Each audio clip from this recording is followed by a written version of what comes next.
Yo, what's up guys? So today we are gonna see, what if Naruto leaves the village to train himself, and got harem with Yugito, Samui, and Karui, part 1. Hope you'll enjoy this video. So before we start, go check out the author of this fanfic, JJ12393, link is in the description, and also subscribe to my channel, and like this video. Let's begin the video. The previous day had a dark origin for the entire village of Konoha no Sato, but more so for a certain severe-year-old blonde child. Yesterday was the day of his birth, and he absolutely dreaded the gifts he received from the villagers. This year was the third time. After the first encounter, he woke up in a ditch filled with dirt and trash, mixed with his own blood. Last year, he woke up in a hospital bed with IVs in his arm. At first he was rather glad of the outcome, until he noticed that it was water entering his bloodstream, instead of medicine. If you ask him personally, of the two, he appreciated the first. Because at least he knew exactly who his enemies were, and who his friends were. Since this was the third time, this got him wondering just what he would wake up to. The problem was he wasn't waking at all. Before he panicked, he realized that he was neither conscious or unconscious, but in between. There was one more thing of note. Water, and a lot of it. It was surrounding him entirely. When he realized he was submerged in the liquid, he jolted upright and out of the water. He went into a coughing fit and began dry heaving, confusing him immensely. Moments later he stood to his feet and looked down. It was then that he noticed he seemed to be standing atop the water's surface. How the heck? The 7-year-old muttered in fearful surprise. He bent down and reached his hand into the water, only to immediately hit the ground. Now he really was starting to freak out, since he was submerged in the water not even a minute ago. He rose back to his full, short height and checked his surroundings. He found himself in a large sewer with dozens of dull red pipes lining the walls. There was only one bright blue pipe stuck amongst the other pipes. The young blonde didn't know what to make out of it, so he continued to look around. It wasn't long before he noticed a dull red hue down the wet cavern. Obviously his young curious mind got the better of him, and he took a step forward. That's when he started thinking about his condition. He checked his person, and realized he didn't have a spot on him. He was back in his clean green shirt and black shorts, and even his sandals were back on his feet. Again, surprise filled his face. Because last he checked, his shirt had been ripped off, and one of his shoes was lost somewhere in the marketplace. "I don't know exactly where I am, but I'm just glad I'm not half naked," he said, resuming his short stride towards the red light at the end of the tunnel. Because of his harsh upbringing, courtesy of the villagers' severe treatment towards him, he had been forced to raise himself without proper guardianship. He was saved from losing his sanity thanks to the men and women residing in the red light district. They were the ones who taught him how to survive, not directly of course. He learned by watching. He learned how to pick pockets, without getting caught. It wasn't only pockets he learned to steal from. He's robbed stores for clothes, and even swiped a few fruits from their stands. Doing it in broad daylight was near suicide, but he needed sustenance. Stealing after the sun went down was the best for the young blonde. He even learned how to widen his senses, involuntarily because he got picked a few times himself. Still, the patrons of the red light district were better parents than he ever were, if only he knew who they were. He had absolutely no problems with it. Though, deep down, he always wished to know who his parents were, and where the hell they were. It was getting obvious the Hokage wasn't going to be speaking to him about it. "There's nothing I can do to make the old man tell me," the young blonde murmured. "That's what I've told you before." A powerful voice echoed off the walls all around him. Naruto's eyes quickly widened to the size of dinner plates, and he whirled around, expecting someone to be standing behind him. He released a small sigh of relief when he found nobody behind him. "Who's there?" he asked with a small hint of fear in his voice. He began to back up, keeping his destination in mind. "Check behind you again." The voice spoke again, prompting the young boy to quickly spin. He was fooled, as the only thing behind was air. "You liar, there's nothing behind me," Naruto yelled, his fear replaced with frustrated anger. "How about now?" The blonde heard again, only this time it was accompanied with a hand resting on his shoulder, which began sizzling for some reason. Terror flashed in the young cerulean eyes, before anger filled them again. He turned, swiping at the figure. "Who the hell are you, and why are you here?" Naruto questioned, sneering at the tall man, who only seemed to be looking at his smoking hand. "Didn't you forget to ask, where am I, little boy?" the man asked with a chuckle, turning his gaze to the boy. "Fuck you. Just answer my questions." Naruto seethed through his clenched teeth, not paying attention to the crimson eyes. "I'm hurt. I can't believe you don't remember me," the man said, holding his chest, for dramatic reasons. The man was tall, looking about 6 feet, 3 inches. Short and wild red hair adorned his head, with a few bangs covering his red slitted eyes. He wore a simple red tunic over a long-sleeved black shirt. His camouflage-style, red and black pants were taped at the ankles. Lastly, his black boots ended his attire. "Perhaps, this will refresh that dull memory of yours," he said, smirking, as he raised his hand and snapped his fingers. The sound echoed off the walls, causing all the pipes in front of him to brighten instantly. The new light cast a shadow behind the man. It revealed a new figure, a much larger figure. The shadow resembled a large roaring fox with 9 equally large tails. Recognition flashed through Naruto's ocean blue eyes. "You're the fox." "So I'm in my mind," Naruto said, looking around again. "Wow, what a dreary place. Not what I remember last time I was here," Naruto murmured, his anger dissipating for the time being. The newly revealed Kyuubi nodded. "Yes, you were only 4. Your first beating. You don't need to continue. I already know what happened when I was there," Naruto said, walking down the tunnel. The two soon walked into a humongous room with a cage taking up an entire side of the room. The blonde looked behind him to see the apparition of the Kyuubi vanish, with thin traces of smoke returning to the cage. "I'm not surprised you returned. It was only a matter of time," a deeper, more demonic voice said from behind the bars. The face of the 9 tails appeared from the shadows, a large toothy grin splitting its face. The fox itself was easily the size of the Hokage mountain, if not bigger. The beast's tails were twice the length of its body, and thicker than its head. Each of the 9 tails swayed randomly behind the beast, their movements nearly hypnotizing. Naruto narrowed his 7-year-old eyes on the malicious kitsune. "Why am I here?" he simply asked. The question made the fox grin even larger, each of the fox's sharp fangs on display. The sight intimidated the blonde a bit, but he didn't let it show. "Don't act like you don't already know," the fox said, letting his statement hang in the air for a while. After a while he growled in annoyance. "Don't you think it's time for somebody to finally stop being stubborn? Let me tell you the truth of your heritage, because we both know the Hokage is never going to reveal such delicate information," the kitsune said, closing its mouth to appear more friendly towards the blonde. The young blonde looked down at his feet as he thought about the fox's words. It was true, 3 years ago he learned of the fox's existence inside of him. Naturally it wasn't from the old man's mouth. After the first attack, he appeared in his mindscape and met the fox. Except for the last time, his mind looked more like a forest filled with fruit and animals. The first words out of the fox's mouth was that he knew the secret the Hokage was keeping from him. At first the blonde was confused. Because why was there a giant fox in his mind, where he retreated into to escape from the pain his physical body was receiving? Fortunately, Naruto wasn't a dumb child. He quickly put things together, and learned this fox was the same fox, responsible for destroying the village 4 years prior. It was also responsible for cursing him with being the center of the hater in the village, despite his young age. He didn't want to trust the fox, and swiftly declined its offer, wanting to give the old man a chance. Obviously the old man had remained tight-lipped, even to this day. His only course of action was the fox, who if he thought about it, has been with him his entire life. Voluntarily or not, it was there, providing him with medical assistance. "Do you really know who my parents are, or are you lying to my face to gain more of my trust?" Naruto questioned with narrowed eyes, his gaze now on the large kitsune. He knew, somewhere in the back of his mind, the old man was never going to reveal such a guarded secret. So, the fox really was his only source of truth. Kyuubi's chuckles filled the room, before it became a roaring laughter. "Pretty insightful, for one so young. Sadly that is not my intent, well at least not through lies," the fox said truthfully. He looked at the fox with different eyes. They were the same color, but they were no longer the eyes a child should possess. "Before you tell me about my parents, what's your name?" he asked, shocking the tailed beast. The large grin lessened, as he wasn't expecting the question. "This is a big surprise. He's the first to ever ask my name," the fox smirked. "Actually he's the only one I've talked to since my series of sealings," the fox thought again. "You truly are different. It's Kurama. My real name is Kurama. He said softly before he began telling the blonde what he wanted to tell him years ago. Reality dirty ditch. Naruto woke to find himself shirtless, shoeless, and an additional assortment of cuts and bruises covering his body. His blue eyes were darker, the same as when he was in the mindscape with the fox. Said fox had just revealed so much information that he left as soon as he was finished.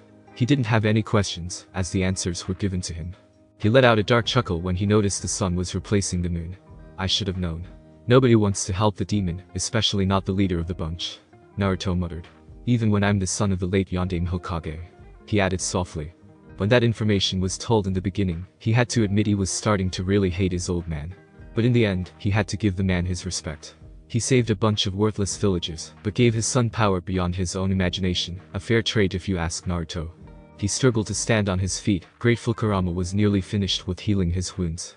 He noticed he was near the edge of the village, so he leaned against a tree to keep his weak knees from falling beneath him. "Those bastards really hurt my legs. I guess they didn't want me running anymore." He thought of feeling the telltale signs of healing tissue regenerating under his skin.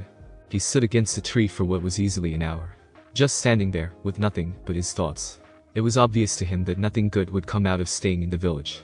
He didn't have to put up with this any longer. Some civilians living near the edge of the village emerged from their houses to see him standing against a tree. One of the men smirked at the sight. I bet he knows his place now. We've finally broken him. Another man walked up to the first with a smirk of his own. He stayed right where we left him, like a good little demon. The first man's wife sneered at the demon. I don't like the way it's looking at us, she said, making the others smirk in agreement. Let's have some fun then. The two men sat together, menacingly walking towards the young blonde. The wife was just a few feet behind them, following with the same malice in her stride. Naruto watched them coming closer to him. What the fuck did I do this time? I'm tired of taking their beatings without defending myself. It's time for me to fight back. Naruto thought about pushing off the tree. He didn't really know how to fight, but he's had a peculiar feeling year after year that he's ignored. What the young blonde didn't know was, that feeling was something called killer instinct. It was similar to killer intent, except he was born with the natural impulses. It was ingrained into his DNA, having Kurama inside of him, only increased that desire 100-fold. How he ignored that feeling showed that his strength of will was overwhelming. The way that it worked was it simply allowed him to see weak points in his opponents that would result in a kill. It was only useful for ones without the experience, and couldn't see the openings themselves. Simply, it just made killing seem like a simple thing. There's no remorse afterwards that most others feel. What I'm trying to say was that it provided you with a strong analytical gaze. At that time the three approaching attackers were now 10 feet away from the blonde. Naruto chose that time to hold his head and hiss in pain. The three civilians recoiled in slight surprise. But that was a mistake on their part, as Naruto smirked. He broke in a quick dash, and jumped to punch one of the men in the crotch. He used the following surprise to kick the second man in the side of his left knee, knowing that from his slight limp that it was a weak point. He used all his might, the sound of a snap was music to his ears, before he was forced to dodge a wild strike from the first man. While he was ducked, the blonde scooped a pile of dirt before throwing it in a wide arc, successfully blinding only two of them. He used the distraction to throw his clenched fist into the woman's stomach. She doubled over in time for him to uppercut her in the chin. He swiftly turned his body, and delivered a swift kick to the neck of the man with the broken knee. Though he didn't have enough power to completely snap the man's fat neck, he did send him into unconsciousness. He then turned his attention to the man that he hit in the crotch. He rose to his feet, and swung another punch at the blonde. Naruto easily dodged it, and the next one, and the final one, all the while the man was yelling his frustrations. Naruto narrowed his eyes, and swiftly jabbed the man in the throat, having to jump slightly in the air. That forced the man to stifle his voice, as he began coughing, taking a knee in the process. Naruto smirked, as he used the knee as leverage to jump a bit higher, so he could knee the man in the nose, pushing the cartilage into the man's brain, effectively killing him. Naruto's eyes flashed back to blue, as he gazed at the heap of bodies, and the crowd of villagers that heard the man's yelling. His eyes widened before he turned tail, and sprinted through the village, the crowd of villagers in pursuit. Naruto painted in exhaustion, as he leaned against a tree for the second time that morning. "You're welcome, kid," Naruto heard in his mind. The blonde nearly screamed in surprise. Luckily he was too fatigued to perform the action. "Kurama?" Naruto asked breathlessly. "What happened back there? Was it you?" he asked after catching a small breath. It took a minute before Kurama answered. "I'm sorry, Naruto, I would love to take credit for what just happened, but that was all for you. You actually made me proud with your ferocity." Kurama instructed Naruto that he had to keep on the move. "Aren't you glad I'm giving you enough chakra to keep your legs from snapping from under you?" he asked with a chuckle. Naruto ignored the question, and huffed for more air. The throb in his legs were becoming more apparent the longer he stood there. Now that he was outside the village, he was going to be hunted, as soon as the news got to the Hokage. "You need to get going. It's about to rain, and the sun is against you right now." Kurama urged the blonde to resume running. Hokage's office. Hiruzen stood to his feet, his eyes widened in shock and sorrow. His saddened surprise was quickly replaced with annoyance and anger. The blonde would always run and hide in the red light district after causing trouble. He wished it was that simple this time. He was not offered that luxury. This time the boy actually killed someone and fled from the village. He got the news about the runaway 5 minutes ago from an unnamed Chunin. Already the search was against him. The approaching rain saw to that.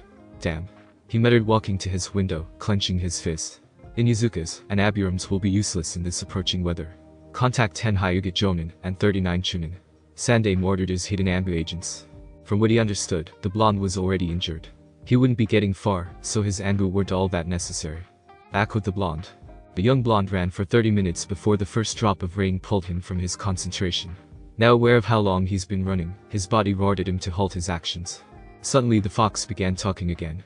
"Kid, give me control of your body. There's a den of mine in the area. If I can get you there quickly, you can rest easily. You don't have to worry about being followed, the rain will wash away your scent," Kurama ordered. Naruto had no choice but to relinquish control of his body. When he did that, he felt as if he was watching himself in third person. He noticed the changes to his face. His eyes turned red, with his pupil elongating vertically. The marks on his cheeks grew darker. His canines jutted from his mouth just a bit. His hair quickly thickens and grows bushier. Honestly, he didn't like the feeling of being outside of his own body. He looked cool though, and he noticed he was moving faster than when he was in control. Thankfully, he didn't have to experience the feeling any longer because Kurama stopped at a small hill near a large pond. He did some hand seals, and a seal array appeared and glowed hot red before the earth was pulled apart in a makeshift door. Control was returned to him, and he stepped through the door. He felt and heard it closing behind him. After the makeshift door closed, fire erupted in the room, illuminating the area. What was revealed was something that confused Naruto. It was just a big space with a large bay of hay in the middle. "I don't even care," he said, dropping onto the unbelievably comfortable hay. He wasn't on it for even a minute before he went to sleep. It wasn't long before he appeared back in his mindscape.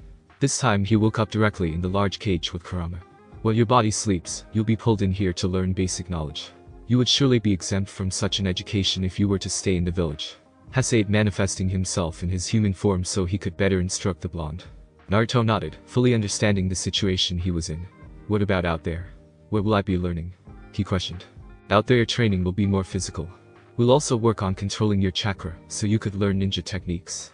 You're going to need a lot of chakra control training, because with me in here, it's going to be a nightmare," he said with a deep chuckle. Naruto didn't know enough about chakra control to see the humor in that statement.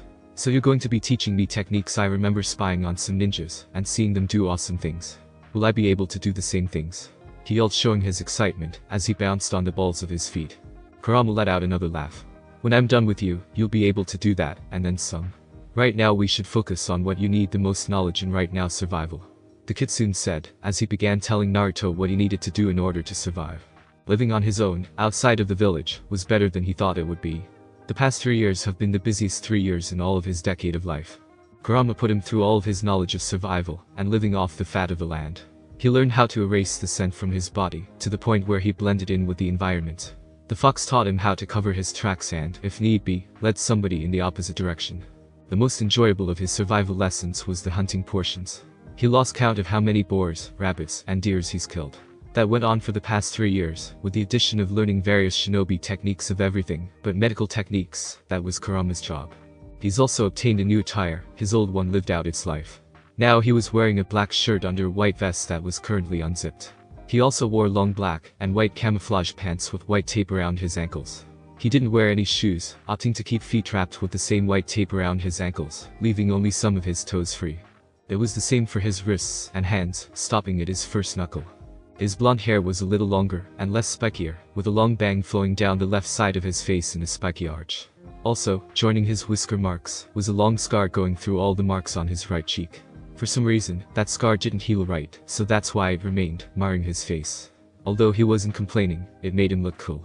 Naruto grunted, looking down at the body he was dragging. "This fat bastard is way too heavy," Naruto thought, grunting again. "The guild should be around here somewhere. I'm starting to get tired of lugging this fat ass," Naruto muttered in anger. "Kurama, after this we need to go over more Fuinjutsu. The item seal array is different from a living organism seal array," the blonde mentally told the demon. "I told you months ago, before you started doing this, learn more Fuinjutsu. It's not my fault you put it off for later. The blonde immediately, since Kurama was annoyed with him. Naruto rolled his eyes, still dragging the unconscious fat man. "It's also not my fault they want this guy alive. The other 4 guys were wanted dead or alive, it's just the course of the fight had them dying on me," Naruto thought out loud with an annoying huff. "It is surprising that an Akamichi defected from the village," Kurama said. "And an evil one makes it all the more surprising. Who would expect that to happen?" the kitsune added. Naruto grunted, not caring about the former clan member. "He's lucky he's wanted alive, or I would have killed him," the blonde thought with disdain that made him question why he even accepted the bounty in the first place. "Of course," Kurama said with a viscous smirk. All conversation with the fox ceased when the blonde arrived at a medium-sized, brown-colored building. It was 2 stories, with only 2 visible windows for each floor. The roof was flat with a large birdcage on top.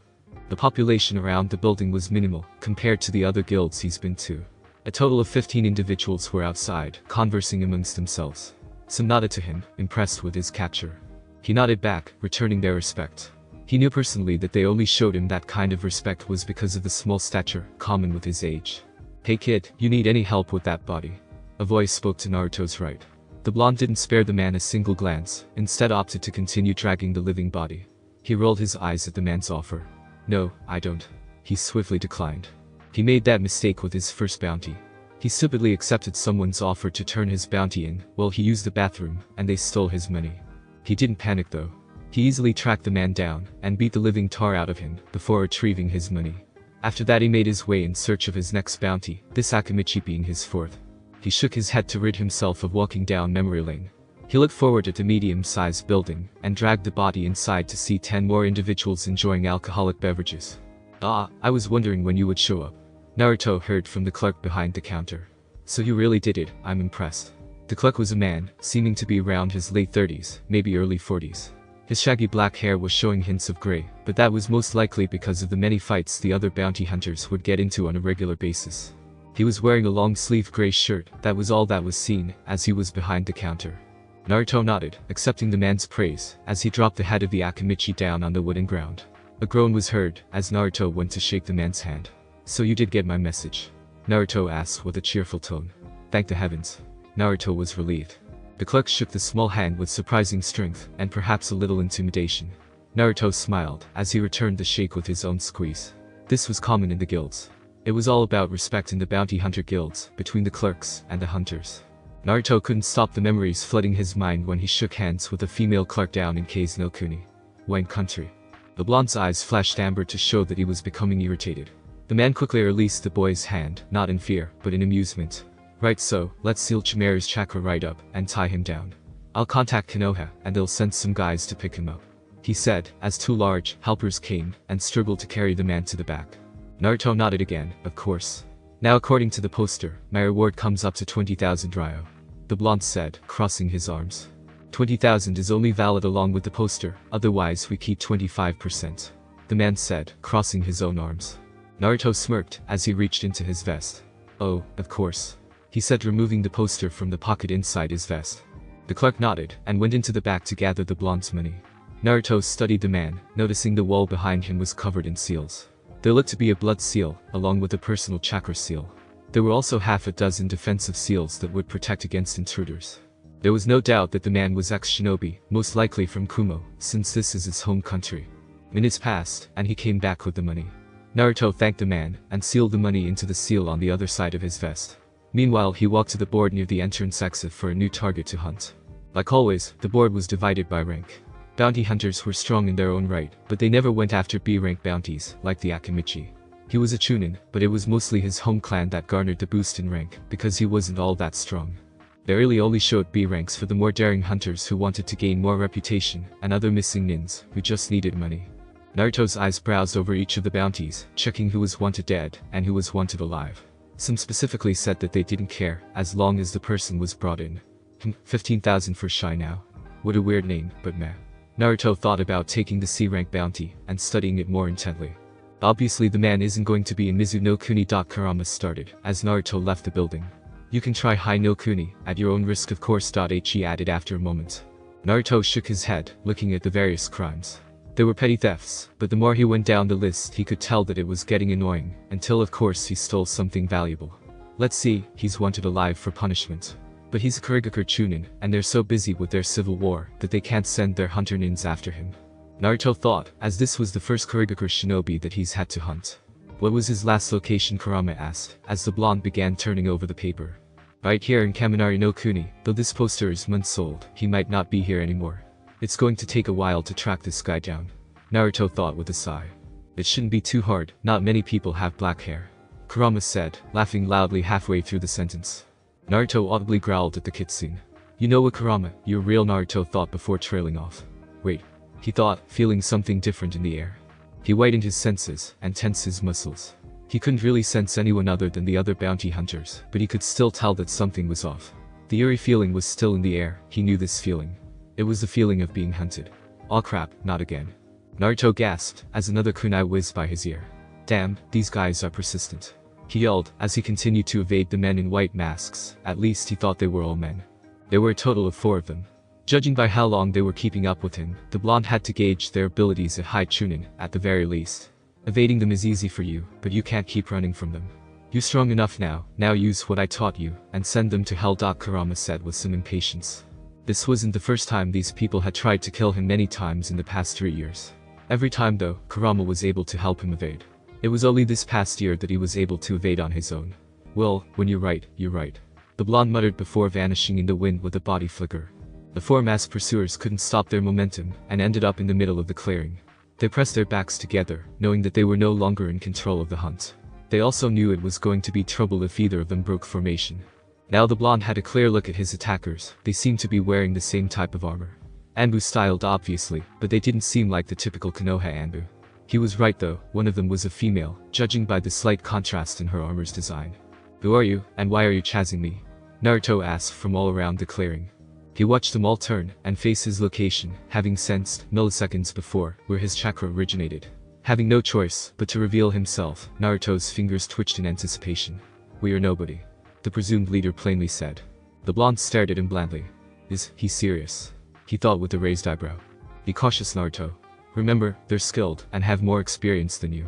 They most likely have tricks up their sleeves too." Kurama warned his student. "Of course, sensei. I wouldn't let them survive this fight." Naruto thought about taking a stance. His left arm was extended, and his hand was only inches from his face. His knees were spread slightly and bent, poised to spring into attack mode at any moment. His body was slightly twisted, his left foot in front of him. Lastly, his right arm was behind his back, with his fingers still twitching every now and again. The 4 masked assailants lined up horizontally, before spreading out across the wasteland-like area. Naruto narrowed his eyes as he glanced at each of his opponents.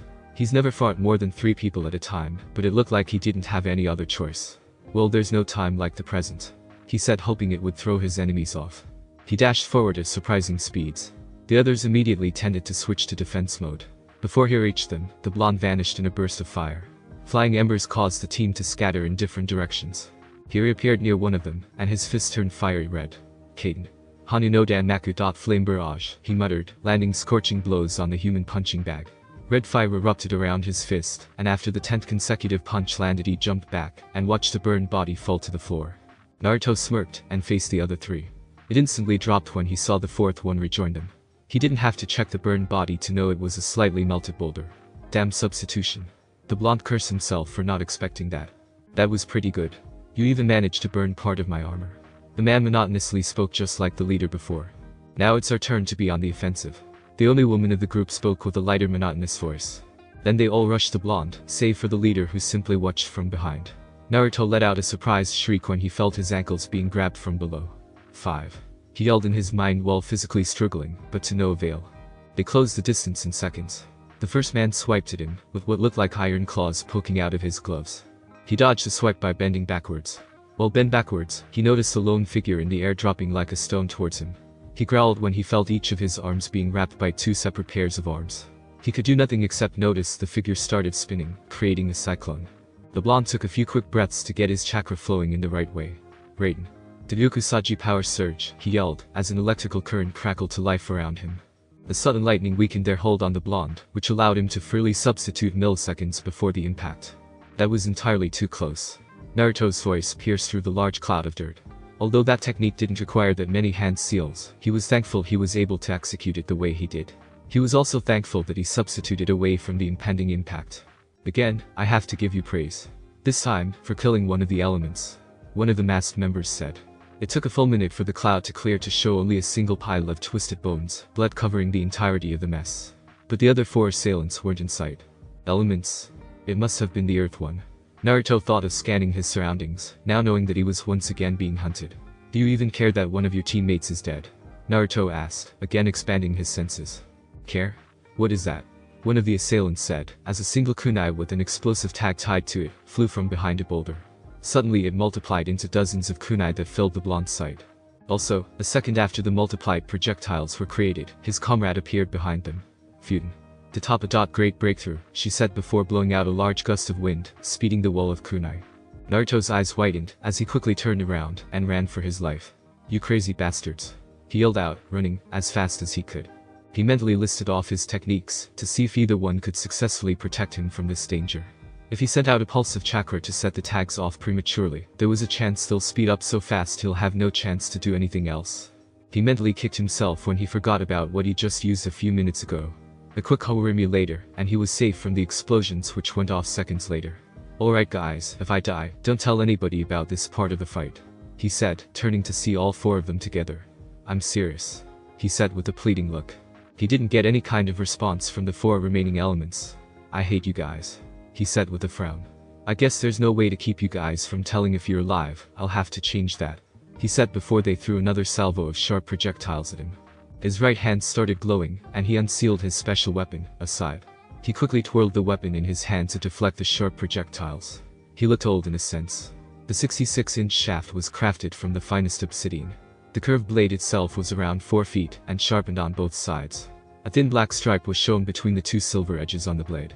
Naruto closed his eyes and took a deep breath. When he reopened them, his previous cerulean eyes were replaced with amber-colored orbs. With the change, the area was filled with frigid malice. The changed blonde didn't say a word except crack his neck before he charged. The figure stood 100 meters away from the fight, watching with an impressed eye. "This is quite the sight, little blondie sure knows how to fight." He smiled at the soft rhyme before he took out a notepad and scribbled the line inside for later.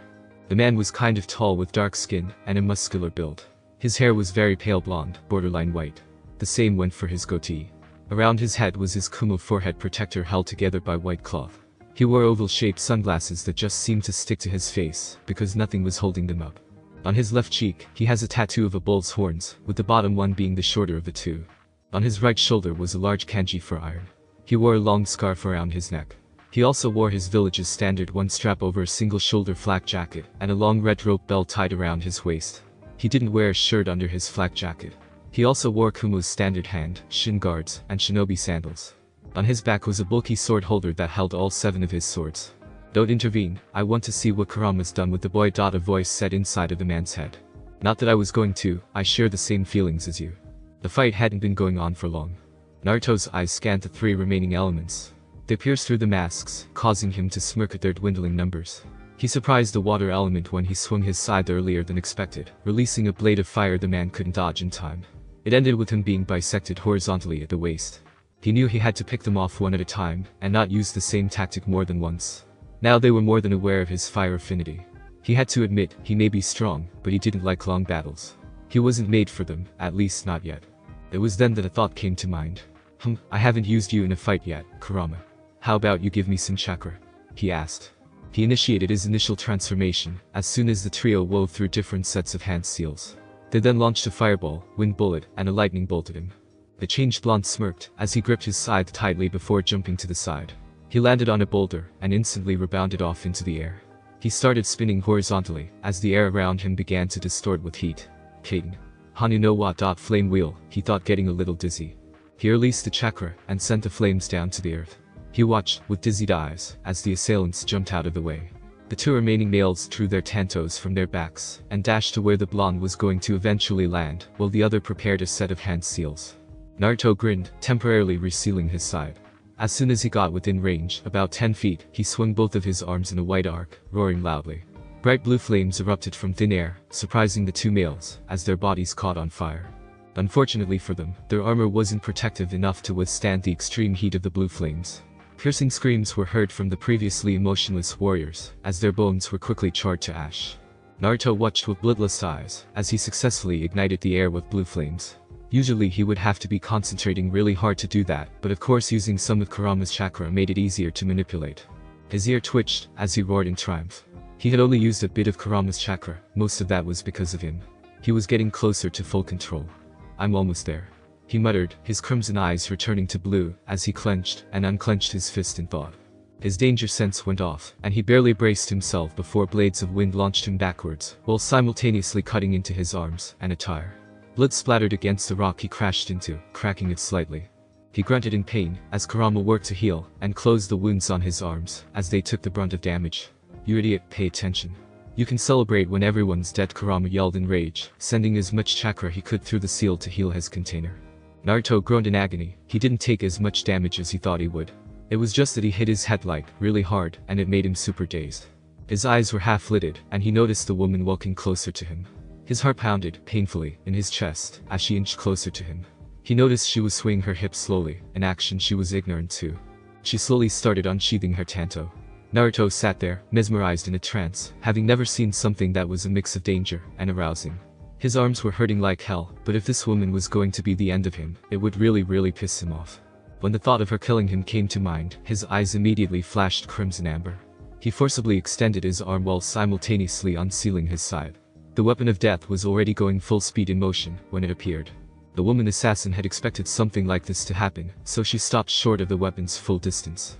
Unfortunately for her, Naruto used the force of the thrust to grab the end of the scythe and release the contraption that kept it sealed.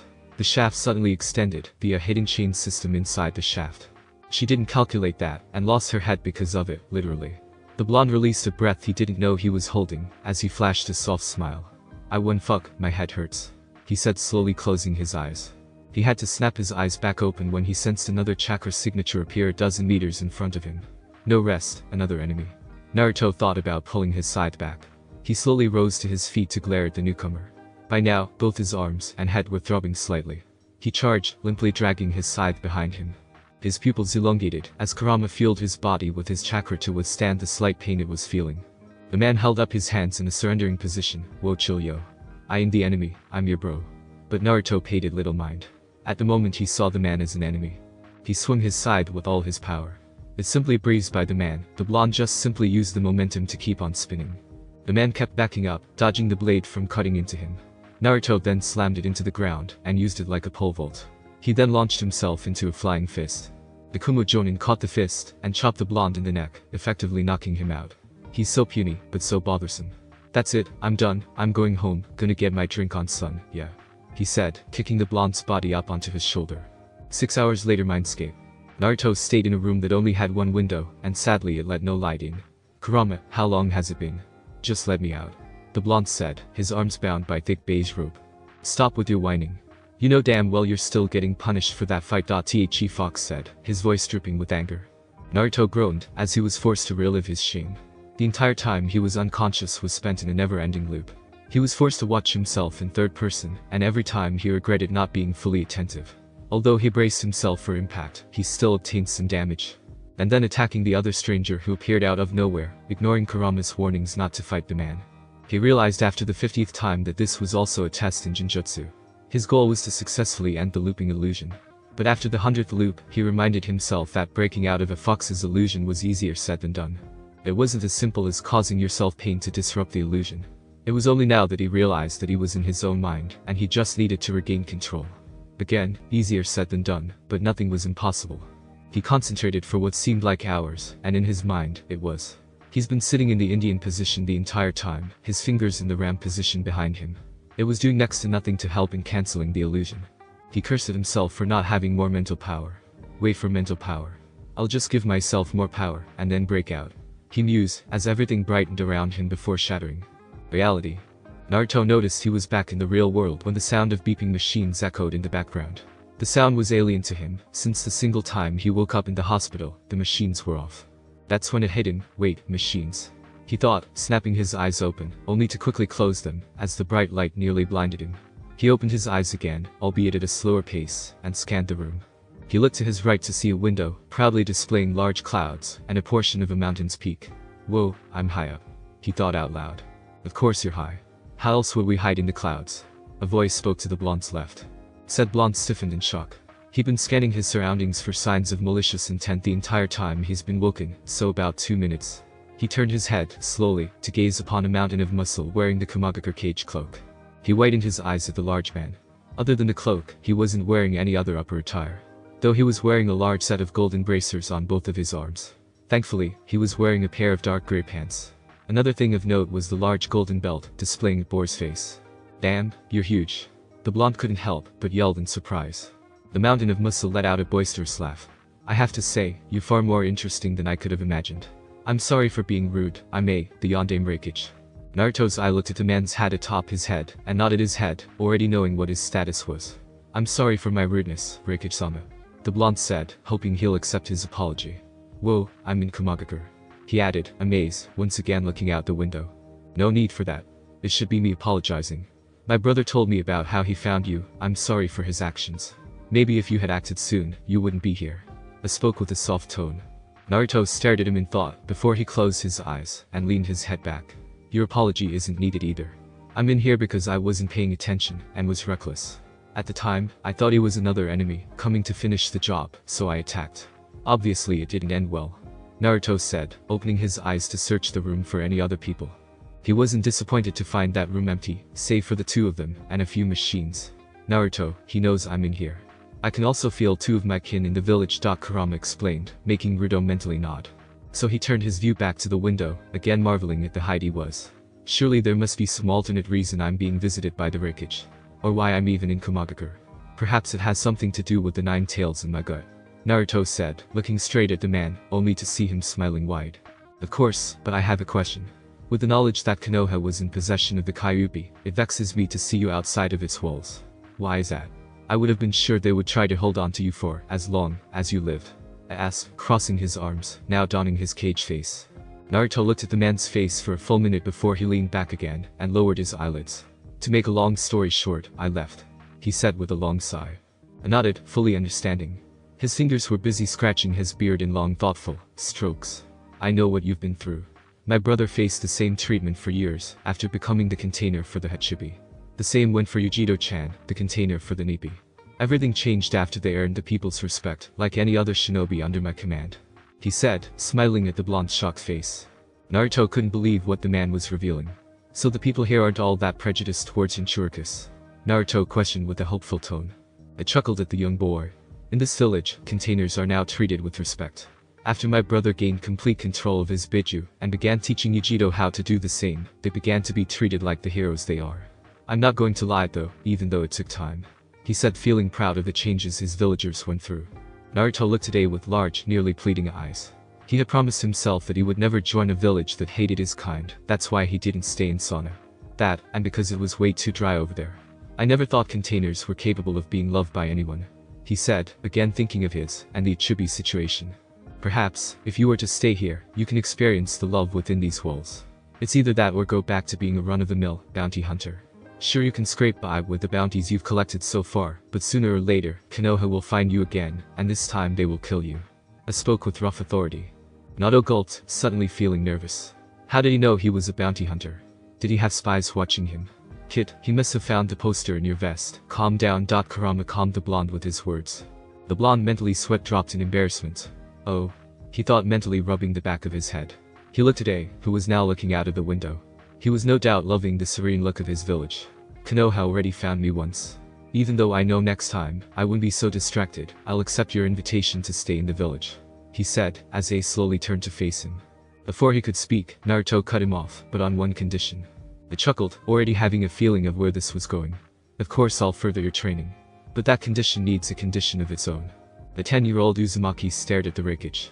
The man already knew what he wanted, but the blonde didn't know what the man wanted. As long as we reach a fine compromise, I'm cool with anything. Naruto said, as his stomach growled. Naruto rubbed his head in embarrassment, as he couldn't think of when he ate last. He smirked, as he returned his gaze back out the window. I'm glad to hear you say that. He spoke mysteriously with a haunting chuckle. Naruto didn't know how to take that, but something told him that it was going to be an exciting event. A full year passed, with the blonde's training reaching new peaks. The training A was still putting him through was supernatural. If it wasn't for Kurama's healing and encouragement, he would have given up. His brother, Color B, gave him plenty of further instructions for tapping into Kurama's power. Though anything after 5 Tales of version 1, there were complications. And don't even get him started on anything version 2 related. The seal was preventing more of Kurama's chakra from reaching the blonde. Said seal was obviously designed to unlock more of the chakra over time, unless it was manipulated with a key. They learned that through Kurama's explanation, having studied the seal of his entrapment for so long. Forging a key was nigh impossible. If Naruto wanted the power, he really had to rip the seal off the cage and take it. The blonde obviously wasn't going to do that. The two might be cooperative towards each other, but they weren't friends. It was more like you scratch my back, I'll scratch yours type of deal. The fox trains and heals him, while the blonde stays alive and entertains the fox with lots of battles and deaths. Killer B had to give the 4th Hokage his props for the masterful seal. Naruto was peeved he couldn't progress any further. He was calmed by Yugito Nai, who has also been receiving instructions from B. But could he really complain? Again, after another year, he looked back on the events that led him to his freedom and smiled brightly. Though he was back under the grasps of another village, Kumo was a much better match for him than Konoha ever will be. Not only was he getting even stronger than he was, but now, he gained a small circle of friends. There was Killer B, Killer B's own students, who he found out were about 2 years older than him. They were already genin, and it seemed they might be able to be promoted to the next rank anytime they wanted. A man named Derry was like a cool uncle to him, with his smooth attitude. Lastly, Yugito, the Nibi container, became his closest friend and partner. She was a few years older than him, 4 to be exact, making her 15. They had met approximately 8 months prior to this date. It was around the time when the blonde started his training under Killer B. She was a fair-skinned individual, a rarity in the village hidden in the clouds. Her blonde hair was far longer than his, and obviously straighter, though it looked darker. Her attire was much like his, a plain black shirt under a light gray armor vest. Her arms were covered by light gray forearms guards, along with light gray, fingerless, gloves. Light gray shin guards were over her black pants, and black sandals covered her feet. Resting atop her head was her hunter mask, with Kumo's symbol along the forehead section. Truly the uniform of a hunter nin. I had allowed him to retain his hunting position between training. It must have been some of the fox's personality leaking through the seal, but he absolutely loved the hunt. Though the Raikage informed him that Kumo's hunter nins operated in pairs. He felt like he was already a genin of the village, which he technically was, though he didn't have a true jonin sensei, and a set group of comrades. The partner was greatly appreciated, the blonde boy couldn't have asked for anything else.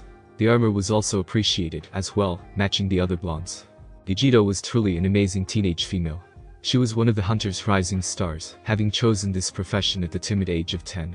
You could say she was a mentor to Naruto, though there wasn't anything new for Naruto to learn in the hunting game. Naruto's attire was slightly different, obviously being designed to fit males. His mask was also resting atop his head, as he looked over at Yugito, who he was running beside. A rank, Raijin Sagaku, missing nin from Kumagaku. Crimes consisting of rapes of women, young girls, and even a few young boys. Let's see, he also killed off his last team, and attempted arson of the Raikage building. Our most recent intel says he was last seen in the next town. Yugito said firmly, keeping the disgust from her voice, whilst she continued running towards the mentioned town. I don't think he's very smart. He's had 7 months on the run, and he chooses to remain inside of Kaminari no Kuni. He must think with his muscles. Naruto said, shaking his head. You were the same when your muscles started developing. Yugito said, briefly running closer to the other blonde to poke his bicep. Plus, he might think that we would search outside of the country, instead of inside.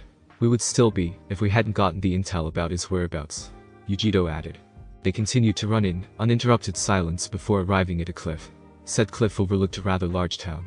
A town neither of them has gone to, though they were still familiar with the area. We should change our clothes, you know, look at the part of children wandering the streets. If he was to see our armor, it would immediately tip him off of what our intentions are. Yugito said, as they looked over the village. The Uzumaki looked over at her with a grin. Great minds think alike. This'll be the perfect time for you to slip into something more comfortable. Naruto said, watching the other blonde. That was Kurama's idea. He immediately added, clasping his hand over his mouth, while widening his eyes a bit. She visibly stiffened before walking towards the only large boulder around. Laughing echoed in Naruto's mind. I think that was an invitation too. The large kitsune said between hiccups of laughter. You're gonna get me in trouble, furball. Naruto chastised the demon. Naruto nervously chuckled, and took a step in the other blonde's direction. He immediately stopped when a kunai suddenly appeared, in a flash of steel, right near his foot. Alright, I'm definitely in trouble. I'll just change my own clothes somewhere else. He muttered, walking in the opposite direction, his head down. The two blondes weren't going to meet up with each other, until either of them finds their target, plenty of time for her to forgive and forget. Until then, they were just going to communicate with each other using their two-way radio thingies. That is, if the leader of the duo wanted to speak to him. At that moment Naruto put the aforementioned device into his ear. It fit perfectly, and was invisible unless you were right next to him, looking right into his ear. By the time Naruto reached the town below, the sun was fully in the sky, meaning it was exactly 12 o'clock noon. His new clothes were simple, any regular civilian child would be wearing the same style of clothing. A black shirt with blue shorts, and black shoes. He kept the tape around his arms, to hide his seals, but feigning it like he was injured. He even added some dirt over it. The only thing that would possibly tip the man off that the blonde had shinobi training was the scar going through his whisker marks, or even maybe, his whisker marks.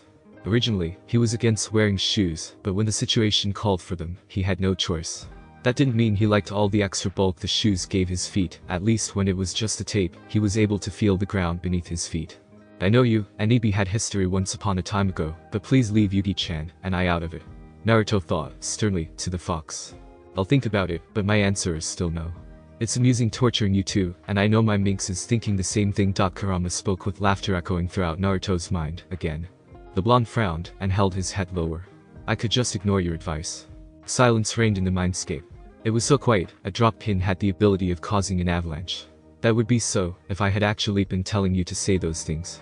You can blame me all you want, but we both know you have a crush on that particular container. Kurama spoke, making Naruto hang his head more, a blush reaching his cheeks, knowing full well that it was true. I remember when it started off as admiration and respect for seeing another Jinchuriki. Then it blossomed into seeing her as a sister figure for about maybe a month before it went into the crush you have now. Kurama explained, knowing the blonde could sense the smirk he was wearing. She isn't the only one. Has picked up quickly, cutting into Naruto's response. You also like that short-tempered red-headed girl, for some reason. What's her name again? Kurama asked, drawing a blank. Carrie. The blonde simply answered, his blush seemingly increasing in color. Can you blame me? Her feisty personality tells you that she won't take shit from anybody. Especially you. Kurama added with a chuckle. Also, what about the large-breasted blonde? That might be a lot more on the lust side of a crush. Kurama asked, again drawing a blank. You don't have to ask about Samui like that. Naruto replied, a girl entering his mind along with the others, his blush increasing tenfold, making him look like a walking tomato. She was the trickiest one to read, he didn't know what she was thinking. She always acted like she was on a mission, her facial expression never changing from seriousness. It's possible that she doesn't express anything else because of her large counterweights. She most likely just needs a long break, perhaps with a massage. The blonde put on a happy face, and waved to everybody who waved at him. That actually makes sense. I'll offer her one, next time we're both in the village. He thought before he passed a small shop. He nearly completely passed it, before he felt a larger than normal chakra signature inside. He smiled when he entered. It seemed Lady Luck was smiling down on him. There, looking at a stack of candy, was Raijin himself. Also there seemed to be a lot of candy at the front of the store. This definitely was going to help him with gaining Yugito's forgiveness. Raijin wasn't overly muscular, but you could obviously tell he trained his body. Hopefully he doesn't notice that the blonde treats his body the same. The man had short and spiky brown hair. He was wearing a dark gray shirt with black pants and black boots. Around his right bicep was a white strip of cloth. The reasons were unknown, but from where Naruto stood, it looked like a wound was underneath. Whether it was recent or not was a mystery. The smile remained on his face as he walked over to get some candy of his own. Also he promised Amoy he would buy some lollipops anyway, for a price of course. That boy was not a good gambler, he kept overthinking things, not trusting his instincts. Let's hope she actually pays me back this time. Naruto muttered on purpose, much to Kurama's amusement. Also because it was a part of his bait. Pardon? A voice spoke to Naruto's left. The fist caught the bait pretty fast. The young blonde looked up at the tall missing nin. The man was looking down on him with a raised eyebrow and a certain look in his eye. Oh, you heard that? He asked with a chuckle while rubbing his head. My friend wants me to buy her some lollipops. But she never pays me back, Naruto said, pulling off a pout. The brown-haired man laughed. Get used to it, kid. Women become rather needy, and they start young too. He said, patting the young blonde on his shoulder, looking up and down his body, before walking towards the counter. Naruto shook his head and shuddered at the retreating man. He's so lucky I don't just simply kill him now. It would be so easy. Naruto muttered through his clenched teeth. He found the target. Yugito's brisk voice sounded in Naruto's ear, having heard what he said. Naruto's ear twitched, and he used an undetectable amount of chakra to carry his whisper to the two-way radio in his ear. Affirmative, Yugi-chan. Naruto replied quickly. This was the very first thing he learned after becoming a hunter. This was only his third target, since he trained most of the time. They had spent the past 2.5 weeks tracking down Raijin, faster than the last team sent after the man. Excellent, place the tracker on him quietly and quickly. We'll dispatch him somewhere private. Yugito spoke again. Yeah. Naruto mumbled before running to the counter in childlike excitement. The older man had sensed the boy's unusual chakra coming and stepped aside. Naruto smirked a bit, and his finger brushed against the fabric of his shirt as he passed by. Piece of cake. Naruto thought before tossing 5 cherry lollipops, 2 blueberry lollipops, and 3 watermelon lollipops on the counter. How much, Abu-chan? He asked the middle-aged woman, who sent the blonde a weak glare. She wasn't that old. Raijin shook his head at the young blonde before leaving. He was none the wiser about the mini-skill beacon of chakra radiating from his shirt. 2 hours passed before Naruto and Yugito thought they should meet up with each other. The beautiful container was wearing a navy blue tank top, a white skirt that went to the middle of her thighs. Her white and blue socks covered her entire shins, and her blue shoes completed her attire. Naruto flashed a smile at her choice of clothing. Looking good, Yugi-chan. Naruto said, going for a hug. The navy container blocked his attempt with a stiff arm. Stop fooling around so we can get back to work, she said, fixing him with a stern stare. Naruto pouted with an unenthused salute. Aye, Captain. He spoke before slowly walking west. They walked for a few minutes before Naruto's stomach rumbled to life. You read my mind. I'm hungry, he said, giving Yugito a pleading look. Please, can we get something to eat? Yugito released a sigh and rolled her eyes. You're always hungry, she huffed out. The whiskered blonde groaned as his stomach growled again. I'm trying my stomach, but she's being mean, Naruto said, poking his gut. Yugito released an annoyed sigh. Stop talking to your stomach. Don't listen to her, find some food, Naruto said, voicing his own stomach. Yugito rolled her eyes and crossed her arms. I have to listen to her. She's my beautiful captain, Naruto responded to his gut. Said beautiful captain blushed slightly. He was always calling her beautiful to have things go his way, and they always worked. Fine. We'll take a break, but you're paying, she said in defeat. Naruto cheered and let his nose guide him to their lunch. An hour later, the two blondes left a small restaurant. The lady working there thought the two were siblings and wouldn't shut up about it. It seems they were having a special that day, siblings eating at a small discounted price. Neither of them corrected the lady and simply ate their lunch. Naruto constantly patted his stomach. Who knew mountain lions could be so delicious? He thought out loud, ending with a light burp. You really missed out, Yugi-chan, he said, knowing she only had some fried fish. I can't believe you just ate that. It's like you just ate me, she said, immediately blushing dark red after. Wilkarama yelled in Naruto's mind as Naruto laughed with a light blush. It was obvious Matatabi was venting her anger through Yugito's mouth. The female container tried to storm off in embarrassment, but Naruto grabbed her wrist. I know that wasn't you, Yugi-chan. You don't have to leave. Listen, I wouldn't eat any more felines, or at least in front of you. So let's just find this guy, kill him, and then go home for some sushi for me, okay? Naruto said soothingly, caressing her hand while squeezing lightly. Yugito smiled at the whiskered blonde. You know, sometimes I forget who's the oldest. She returned his soft, reassuring squeeze. Naruto chuckled at something Kurama told him and started running south. Yugito stared at Naruto's retreating back when her own demon said something to herself. She palmed her face before growling and chasing after the other blonde. 30 minutes passed before the blonde duo arrived at their designated location. Yugi-chan, I have good news and bad news. Yugito groaned. Let me guess the bad news, she said, picking up a shirt from the floor of the abandoned warehouse they were in. He removed the tracker you put on him, she said, tossing said shirt. And he's probably halfway to the border by now. Naruto pouted. Well, yes, that's partially true. But you forget the good news, he said, to which she gave him a glare to hurry up. Which is, he's still here. The blonde added, twirling his finger around in the air, signaling that the man was still within 15 yards of their position. Chakra seemed to flare up around them, to show the young blonde was right. If it isn't the cute little blonde from the candy shop. I knew you were trained. Tell me, young one, how do you know I was still here? The man's voice sounded throughout the entire area. I know what you smell like, Naruto said, tapping his nose. I want to know what you smell like, you and your sweet little friend right there. The voice sounded softly. Both the blondes shuddered. Plus, Naruto yelled, the last team that found you turned up dead in a final confrontation. They were very aware there was no chance they would be ambushed, even on their worst days. It seems you have enough warrior's pride to face them head-on, Naruto said, cracking his bandaged knuckles. Sadly, the last team just wasn't strong enough to handle you. That's why our leader sent us. Yugito chimed in. Are you sure you two are enough? The voice questioned with sharp doubt.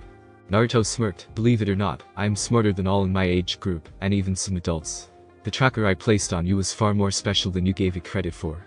It's in your skin now, man, there's no point for you to hide. Naruto nodded at Yugito. She smirked and disappeared. A yell sounded seconds after, and Raijin's body skidded into view before he flipped back onto his feet. His torso was uncovered, showing his muscles, a large bruise smack dab in the center. We'll also be releasing this young girl so she can return home, Yugito said from the second floor, overlooking the others, a young girl beside her. The girl was slightly younger than the Kyuubi container, maybe by a year. She was chocolate-skinned with shiny silver hair. A stunning contrast really, she was going to be a real head-turner when she grows up. Currently, strong rope bound her hands and feet together, and duct tape was over her mouth. That was until Yugito removed it, using chakra to numb the pain. Raijin growled. The sight of his recent catch in Yugito's arms enraged him. You bitch. Time slowed down after those two words exited his mouth. No sooner did the shine of something metallic enter his peripherals. Yugito is no bitch. A voice said before time quickened, and his head was removed. Naruto was a few feet behind the headless body, his scythe held in a reverse grip. He growled as he swung the blood from his scythe before it was resealed. He took a deep breath before he turned around, his amber eyes turning back to blue. Mission accomplished, Yugi-chan, Naruto said with a grin. Yugito stood shocked. In the past, the blonde had never acted that protective of her. Even though she was fully capable of taking care of herself and would have killed the man herself. But Naruto just revealed that he was clearly faster than her. She shook her head and returned her partner's grin. "You're right, Naruto-kun. Clean everything up and meet me on the south edge of the village," she said, jumping down from her perch, the girl holding onto her tightly. "I'm taking this one home," she added, patting the child's head. "Thank you for saving me," the young girl said to Yugito. She wiggled herself from Yugito's arms and ran to give Naruto a hug and thanked him as well. Naruto smiled at the girl. "Oh, it was nothing," he said, rubbing the back of his head, watching her run back to Yugito. Yugito shook her head. "Anyway, let's get you home," she said, escorting the little girl from the warehouse. Naruto shrugged and woke up to the dismembered head and sealed it in a scroll. After he finished, he concentrated. He felt chakra surround the air in front of him and his hand before he snapped his fingers. A spark appeared above his fingers, and the body burst into bright blue flames, causing him to smugly smirk. "You've gotten really arrogant after learning how to control fire." Kurama said from the depths of Naruto's mind. "I guess this is the part where you tell me I still have much to learn, so I should stow my arrogance to the back of my mind," Naruto thought with a groan. "I was also going to tell you, I'm proud of how skilled you are with it, you know, for a human. So why don't we just go with both?" Kurama said with a yawn. Naruto scoffed. "Tell me something I don't know," he thought, walking out of the large double doors. "Well, I think I'm developing a rash on me." "Alright, I don't need to know where," the blonde mentally yelled, cutting their mental connection. Naruto growled, still able to hear Kurama's deep laughter. He shook his head and took to the rooftops, heading south. It only took him a matter of minutes to reach his destination, where he proceeded to change into his professional attire. Luckily, as he was unsealed his mask, Yugito joined him. She too was in her hunter attire. No words were exchanged between them before they set off towards Komagakure, towards home. 2 days later, Naruto scratched his head as he contemplated what could be the most difficult decision in his life. His options were: A. Eat breakfast before meeting a sensei for training and risk throwing it back up. Or B. Don't eat and train with an empty stomach. Naruto skidded back, clutching at his stomach, his breakfast on the verge of traveling back up his throat. Through sheer force of will, he resisted the urge and glared at his physical sensei underneath his blonde bangs. "Keep it down, I didn't even hit you that hard," the Raikage said coldly. He stood there, his large muscles bulging with every breath. Also, even though they've already been training for 3 hours, not a drop of sweat adorned his body. Naruto, on the other hand, was covered in sweat, grime, and blood. He too was shirtless, and you could see multiple bruises and cuts adorning his chiseled body, though they were quickly receding from sight. The blonde was proud to show off his body whenever he got the chance. Naruto looked absolutely cut. His muscles were very noticeable, but not to the point of being grotesque in appearance. Even under his bandages, you could see the muscles underneath. Thus was the result of his brutal, mostly physical, training. The finally stood to his feet, and his glare darkened. His eyes had been amber the entire time. They always instructed him to always fight to kill, and Naruto never disappointed him in trying. Naruto spit out a blob of blood and dropped back into his stance. Over the past year of Naruto's strictly Taijutsu training for Mei, he's learned a few different fighting styles, though he only progressed further in his 2 favorite styles of fighting. His most favorite was boxing, with his secondary being kickboxing. I tried to have him incorporate some grapples in there, but it didn't seem to stick. The blonde began lightly bouncing to signify that he was ready for the next round. "Good, that's exactly what I want to see. Now show me why I chose you as my only apprentice," he yelled as lightning arced around wildly. "AGHH. Naruto joined in the yelling, reddish chakra whooping around his body. He immediately dashed and threw 12 strikes at impressive speeds, but stood unfazed as he allowed the strikes to land. He caught the last 2 and squeezed hard. Naruto grunted and jumped a little in the air and began pummeling A's hard abs with multiple stomps. Again, A was unfazed by Naruto's assault. In a stunning display of acrobats, A did a backflip, his grip on Naruto's still strong. Naruto was slammed on the ground as A finally let go of him. But A wasn't finished, and he scooped Naruto's body with his foot and kicked him a few feet in the air. It happened so fast that Naruto didn't have time to be surprised. A stomped his back foot and motioned for the beginning of a double-fisted strike. Naruto's amber eyes saw this, and his body flew into motion. He was able to slap, more like a springboard, himself over the attack. He then proceeded to twist in the air until he was able to axe kick the Raikage on top of his head. The force of the attack caused a small crater beneath them. A smirked, and Naruto's foot was instantly grabbed. The man then proceeded to spin quickly, before throwing Naruto across the training ground for the 7th time since the start of their training session. The whiskered genin was going far too fast to right himself in the air, and because of his inability, he smashed into the side of a mountain. He relaxed and crossed his arms. "You'll never get to uphold your end of the bargain if you end up dead because of this training," Naruto heard from beneath a pile of rubble. "You know, he's right. It'll be a real disappointment if you don't complete the deal. Foxes are big on deal-making situations. Kurama said with a sigh. Well, surprise, I'm not a fox. Naruto said, annoyed. No, but you are the container of one. So if you don't complete the deal, as agreed upon, I'll have to eat you, and everyone you love. The Kitsune said with the utmost casual tone. Naruto groaned, as he pulled himself from the wreckage. Fine, more pain in the ass. Naruto thought, before he emerged from the wreckage. I'll just have to try harder. He said, his will to fight returning stronger than ever. His face split into a large grin. Now you're ready. He said, uncrossing his arms before he surprisingly went on the offensive. Naruto relied on pure instinct to dodge his sensei's attacks. The blonde was only able to evade 3 out of every 5. You're getting better, keep it up. Said just before upping the acceleration, cutting Naruto's success in half. Naruto was growing frustrated and called upon Kurama's chakra. The crimson chakra bubbled from Naruto's body, and he swiped today, forcing him to jump back. Naruto simply stood there, allowing the chakra to heal his body, before he withdrew it back into the gate. Naruto heaved and spit out another blob of blood. He stayed in his initial stage, yet his eyes were focused in an amber color. The slit in his pupil remained, as Naruto cracked his knuckles. He prepared to fight again when A held up a hand, halting his preparation. That's enough for now. I'm satisfied with how you've grown this past year. I believe you're ready for the mission we talked about last year. Said with a large proud smile. Naruto closed his eyes and inhaled deeply. He opened his eyes, cerulean replacing amber. Thank you, sir. I've been waiting for this moment since you spoke about it. Naruto said with a straight face, though his shaking clenched fists showed the excitement he was feeling. Good, you have until sunset to prepare. Good luck on your quest. Said watching, as Naruto bowed, before he walked away. A look down at his chest, as 3 thin red lines appeared. Yup, I don't have to worry about anything happening to him during this mission. He'll be alright. Said softly before he walked back to his office. Naruto walked back to his apartment with a straight face. Isn't it a coincidence? Naruto thought while walking to his white-clothed forehead protector, his destroyed shirt, and his weapon pouch. He fished out a soldier pill and downed it immediately. His stamina returned, and the remaining pain in his body dulled down a lot. Sunset. Remember your training, Naruto. This is the most important mission you're about to embark on. Kurama said, as Naruto left the village of Kumo. The moon was slowly making its way towards its peak upon the night sky. Naruto stood with a determined face, hidden behind a pitch-black ninja mask, only his eyes were visible. His attire consisted of a standard ninja black bodysuit. The bandages under his long sleeves were black in color. Even the tape wrapped around his feet was black. This mission required the utmost amount of stealth. Naruto looked back to see Yugito and Darius standing at the gates. The others were still on their own mission with Killer B. Be careful, Naruto-kun. I would be sad if you failed, she said, glancing at the ground. Naruto raised an eyebrow, not used to her acting shy. Okay, I will. Naruto said, giving her a thumbs up. Don't worry, Naruto, I'll protect her while you're gone. Darius said, as his hand landed right atop Yugito's head. Naruto's concealed grin widened as the other hand joined, also giving Darius a thumbs up. He gave them a wave before he set off into the sunless night. Hurry back, Naruto-kun. Hurry back to me. She whispered, watching, as he got further and further away from them. Alright, enough of this mushy stuff. Your boyfriend is going to be fine, now let's go, you got more training to do.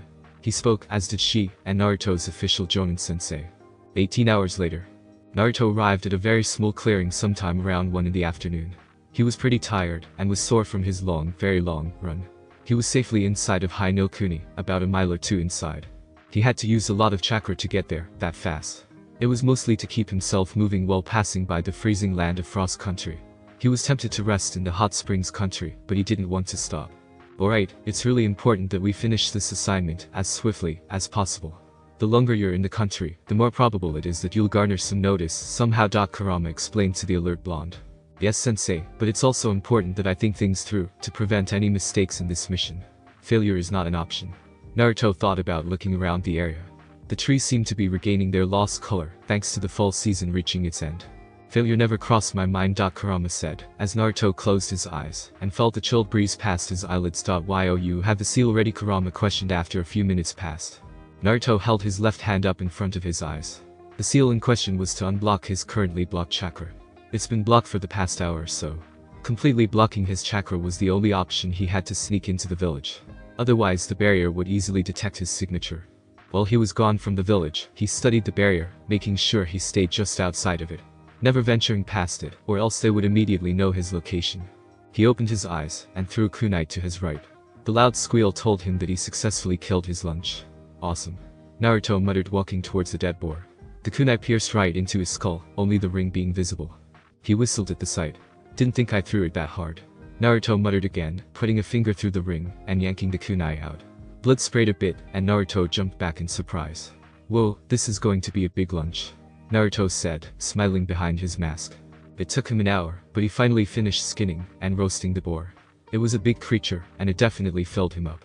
He stood with a stretch and whitened his senses to the best of his chakras abilities.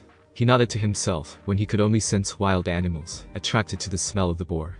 He purposefully didn't eat the entire thing, to leave the leftovers for the wild animals. It was mostly other boars, some coyotes, and like 2 foxes. He smirked and let out a loud whistle. 2 minutes later, the 2 foxes came scampering into the clearing. The 2 kitsunes had reddish-orange coats with white tips on their tails, though they were different if you paid attention to detail. One was more reddish in color, while the other was more orangish. The blonde could tell they were quite young as well, judging by their small sizes. He smiled at the little foxes and nodded towards the boar. "Eat to your heart's content," he said. The foxes looked at him and tilted their heads. The blonde rolled his eyes before closing them. It was a little hard, but when he opened them, their color had changed from blue to red. He gave a toothy grin before nodding again. When the vulpines saw his eyes, they immediately knew what he represented. They yapped and scampered towards the cooked boar before biting into it vigorously. They had a lot to eat, as the blonde only ate the limbs of the animal, leaving the bulk of the body for them. Naruto's eyes reverted back, and he leaned against the tree. The moon during the previous night provided very little light. And there was a chance that, tonight, it would be the same, but slightly worse for his case. He has always paid attention to the moon's many different forms, so he knew that within maybe a week, the moon will be full. He didn't have time to wait until after it started to get darker each night. He had to do it while it was already dark. He didn't want to have to adapt his plan because of contingencies he could have prevented. He took a deep breath and opened his eyes, having found they were closed. He turned his gaze to the fire. Concentrate. Feel the element and control the element. Naruto continued to think. Everything around him gave off nature chakra. Not having chakra available made it easier for him to sense the nature chakra. It was a good thing that he wasn't taking it inside of his body, because that would spell instant disaster. The nearby fire shot up a bit, and Naruto smiled, as control over the flames transferred to him. No smiled, thankful that he wasn't completely defenseless, thanks to his unexplainable skill with natural chakra. He shot the flames straight up towards the sky, and watched as they vanished. He released a sigh of relief that he really was getting better. What he did was super complex, and simple at the same time. In a sense, it was firebending. But how, was the complex part. He spent a total of 6 months meditating before he was even able to focus on the nature chakra that was radiating from the sun above. And it took him only 2 months to learn how to use it to make fire of his own. His first successful attempt surprised him to the point that he was injured, but that was a year ago. He loved that he was always able to create such intense blows. Now, a year into his experience, he could tell himself that it should not have taken so long for something that was so simple. You know, considering he had a demon as a sensei. It was then that a thought came to his mind. There's a big chance that that garnered some sort of attention. He thought before waving at the duo of foxes. Sayonara is a little vulpine, Naruto said before he fixed his mask and left the area. Hopefully, by the time the scouts arrive at the area, the little foxes are gone. Naruto muttered before yapping sounded behind him. He turned his head before the 2 foxes jumped onto each of his shoulders, wrapping their tails around his neck. Okay, scratch that, you guys could come with. But you'll have to be very quiet, this is very important, he said before he started moving at Chunin speeds, despite his handicap. The results of hard training. He had a long way to go before he even got to the barrier. Then another hour or so before he gets to the village. And that is when the real mission starts. Naruto mentally cursed as he watched Konoha's walls from afar. He spotted at least 12 jonin, judging from their vests, on the walls. He knew from how they were spaced apart that, where one peripheral ended, another started. That made things difficult if you wanted to slip by them undetected. It was the same setting for the other 3 sides of the village, the main gate having a dozen more. Fuck, I don't remember the village being this heavily guarded, Naruto thought before hearing the whimpers of the little vulpines on each of his shoulders. Sorry little guys, but it's too dangerous for you 2 to go in there. This is where we part ways. Why don't you return to your parents? They're probably worrying sick about you too, Naruto murmured as the 2 foxes hopped off his shoulders and scampered behind some foliage. The blonde returned his eyes back to the village with a grimace. I don't think you're going to complete this mission tonight. You actually might have to wait a week or 2 before the moon could work in your favor. Kurama commented with a yawn. You definitely need to sleep furball. If you were awake you were thinking like that. I'm already without chakra, they couldn't detect me, even if they were looking out for me, Naruto replied with hardening eyes. Though Naruto said that, he couldn't disagree with the fox's words. It seemed like the hardest part was getting to the walls. A total of 25 yards separated the walls from the tree line. He looked to his right, hearing the bumping of wheels on the ground. A traveling merchant, at this time of night. Naruto just had to see. He moved further into the forest, and climbed the tallest tree near the road. He squinted his eyes, and saw a group of jonins talking to the merchant. They were searching rather aggressively, all around the man's wagon. Damn, they're really checking him. Naruto thought, returning his gaze to the walls ahead. He was located at the north entrance, his future escape route. But, what he needed to do was enter from the west. The red light district was closer to that entrance. Of course it was also for the off chance that he was seen. Those people really didn't give a damn about anything, so they wouldn't rat him out if he did see him. Naruto scowled. It was always harder to break in somewhere than it was to break out. It was then that an idea came to mind. He mulled it over in consideration, weighing the pros and cons of such an action. It seems like the only option at this point. Kurama informed me with a large grin. Naruto shrugged his shoulders at the words. Then let this street become a beacon for my cause, Naruto said with a smirk as he dug into his bodysuit and removed his black ninja pouch. This is better work. Naruto crouched on the west side of the village, waiting for his cue. He should have about 10 more minutes before the fireworks started. Again, he hoped it worked, or else he would be seen as soon as he dashed into the large gap. Again, he climbed onto the tallest peak he could and looked at the jonins on the wall. He noticed that only 10 jonin were visible. He raised an eyebrow at the oddity. Where's the other 2? He thought, narrowing his eyes. I don't know what I saw. All I know is that it was around here. The blonde heard a gruff voice, right below him, ground level. He looked down, and melted into the shadows. Maybe it was just a deer or something. The Nara clan's deer ranch is only 200 yards away. Another voice, feminine by the sounds of it, assured the man. I guess it is possible one of them got out. Though I doubt it, that ranch is rather fortified. But I guess I'll disregard my gut feeling in this matter. The man said again, still a little uncertain. Good. Then perhaps, we can return to our posts. The female said before a large explosion sounded to the north. Them, and everyone else in the village, were immediately drawn to the conflagration, as more explosions sounded in that direction. The explosions were moving around the village, going counterclockwise, though they were still generally in the north. Naruto smirked, as the 2 jonin below him, and the others began running in that direction. Though he noticed that 6 still remained, he had their eyes away from his direction. He dug into his bodysuit again, and removed 6 kunai. He used the resonating sounds of the explosions to mask the sounds of the thudding kunai. He ran straight for the wall, and used the kunai as his footholds, as he jumped from each kunai, until he reached the top. When that happened, he simply hung over the edge. He didn't pull himself up, since they might see him. He kept his breathing low, as he shimmied over to the gate on his right. Nobody was directly over the arson gate, and that was his ticket inside.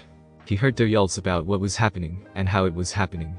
It was music to his ears, when it became fewer in number. More shinobi were going towards the fires, failing to keep them from spreading. The north was no longer his future escape route out of the village. When only 2 jonin remained, on either side of the gate, he silently hefted himself up, and threw kunai at both of them. It was pure luck that their danger senses didn't go off, before the kunai pierced both of their jugulars, and went further into their necks. Naruto gave each of their dying faces a smirk before jumping towards the nearest building, where he disappeared into the shadows. It was then that he thought about why he didn't encounter any Anbu agents.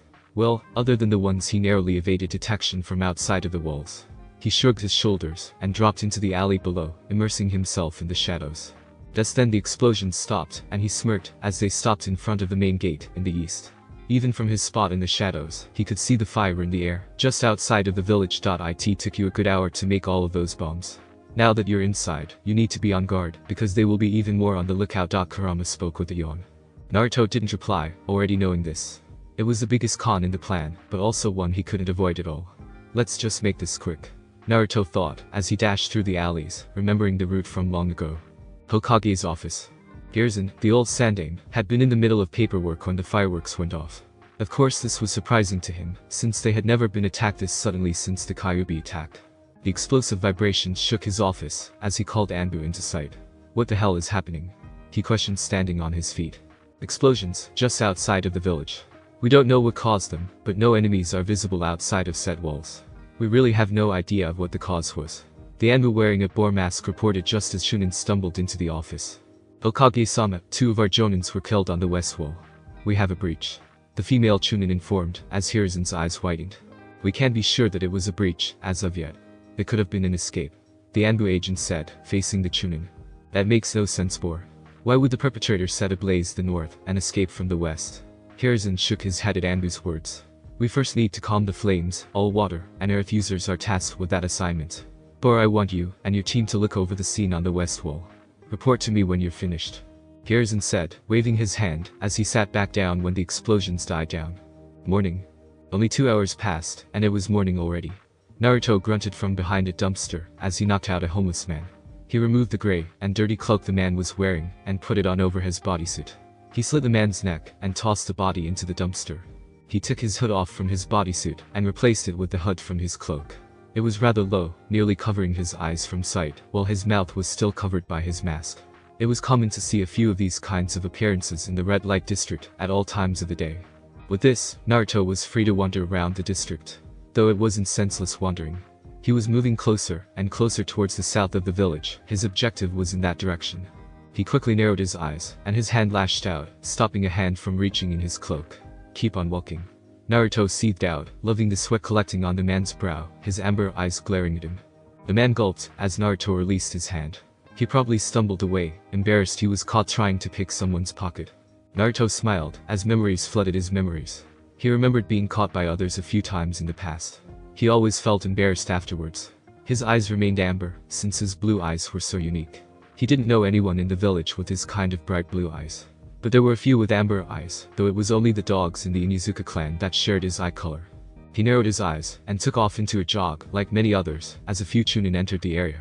It was clearly apparent by the way they were acting that they were looking for a few of the well-known arsonists in the district. The blonde grinned, as the blame was instantly put on the village's own citizens. The timing seemed right, as they had only put the fires out about 15 minutes ago. He ran into an alley, before a chunin landed in front of him. Halt, little scum. Remove your hood. The man ordered. Naruto kept his hood on, as he glared at the bearded man. Why would I do that? I have sensitive skin, and burn easily. Naruto lied, now knowing the man was staring at his mask-covered face. The man glared back at the boy. He reached for the long knife on his belt, and spoke again. Uncover your face now, or I'll use force. The man said, slowly removing the knife. Naruto scowled, knowing a fight wasn't the best of situations right now. Okay, you don't have to go that far.